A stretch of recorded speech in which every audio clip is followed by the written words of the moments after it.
Money and spirituality. Hello, this is Chris speaking. Wake up with a video about money and spirituality. This is a very popular topic, and on the other hand, a topic that not many spiritual teachers talk about. It is still a kind of taboo, and there's still kind of the underlying presupposition that money is evil somehow, which of course it isn't. There is no evil.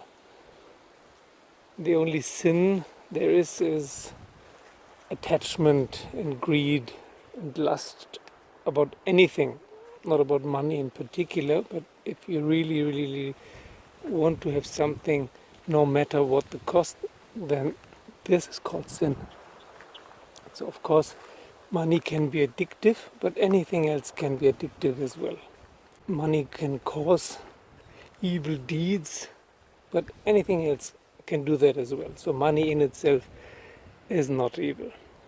That is just wrong, and no serious teacher ever said that or claimed that. Then, why do spiritual teachers, gurus and so on usually do not or have not in the past taken money for their teaching?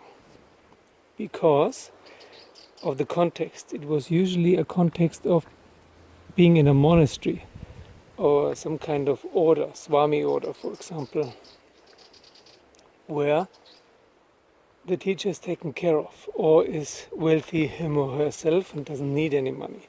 Or it's some kind of teacher apprenticeship thing like in shamanism, like Carlos Castaneda and Don Juan for example. Or it's some sannyasins sitting in the forest or in Himalayan caves who don't need anything. They don't operate with money, so they have no need of money, and so there's no point in paying them. But if you're living in a context where money is a tool of survival, like in urban societies in the West, like the US or Europe and so on, it's a different matter.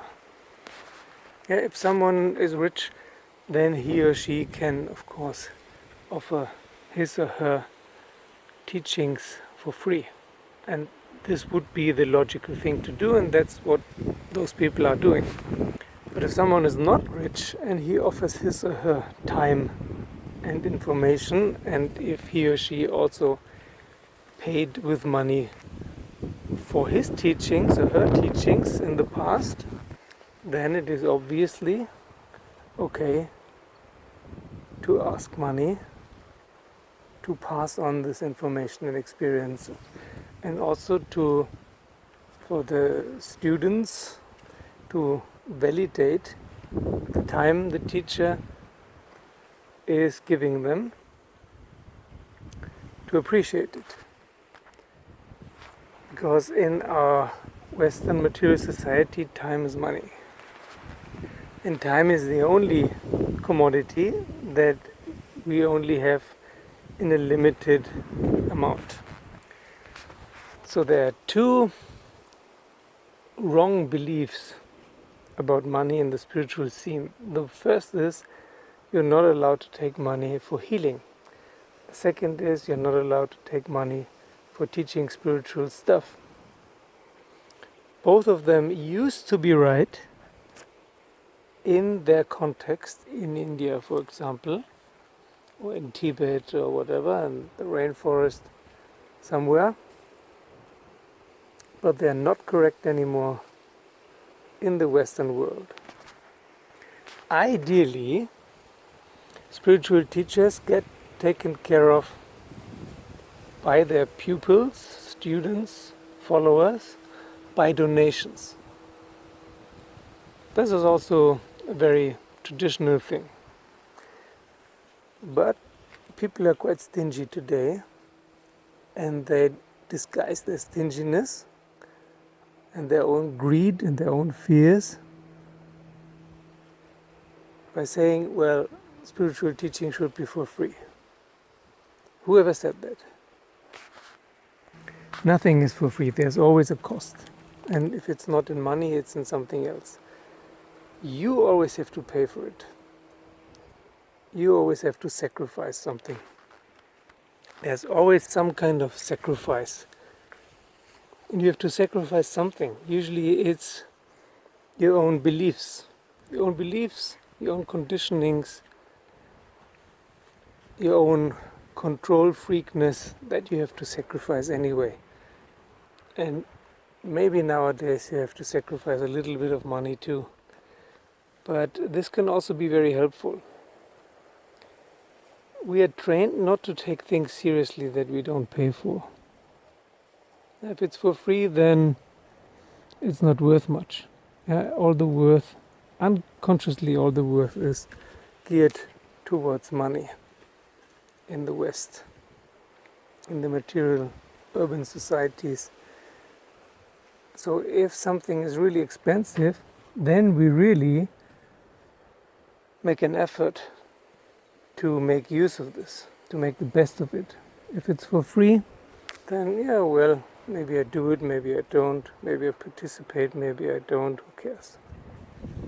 If it's really costing something, the more it costs, the more we make an effort to really change something, to really rock it, to really let go, whatever the goal of the course is. And this is one of the reasons why many spiritual teachers nowadays ask money for their teachings and services. Either because they really need it,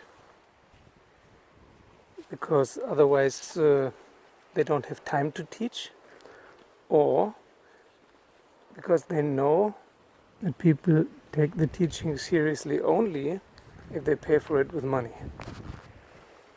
I know, there's probably a huge outcry now. Oh my God, what is he saying?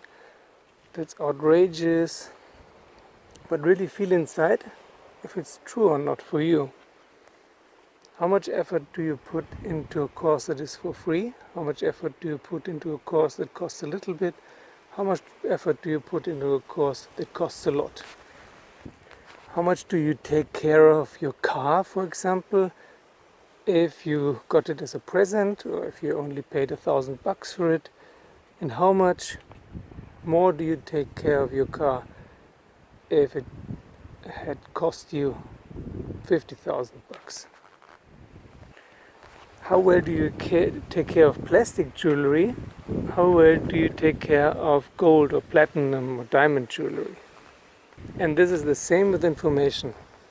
How much do you value information that you got for free? How much do you value information that you had to pay for? Just use it for yourself as introspection. There are always exceptions, of course, but for most people this is true. Many gurus have founded schools or ashrams or other projects. And do you think they paid for those themselves? No. They were paid by donations. They did the organization and the spiritual leadership and living by example.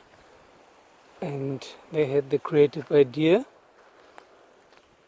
But the real estate and the money to do all this, they came by donations of devotees. A lot of really good people started to make a business out of their spiritual wisdom, like Richard Grennan, for example, who's a coach, or J.P. Sears, who's a comedian. Why should they not ask money for their services? There's no reason to. They do offer information for free on their YouTube channels, but their other things, informations, wisdom, courses they offer are not for free. And they shouldn't be. It is very different in a society that works without money, like Oroville. There all services are for free because all services are for free. Everyone gets everything for free. Then it's okay.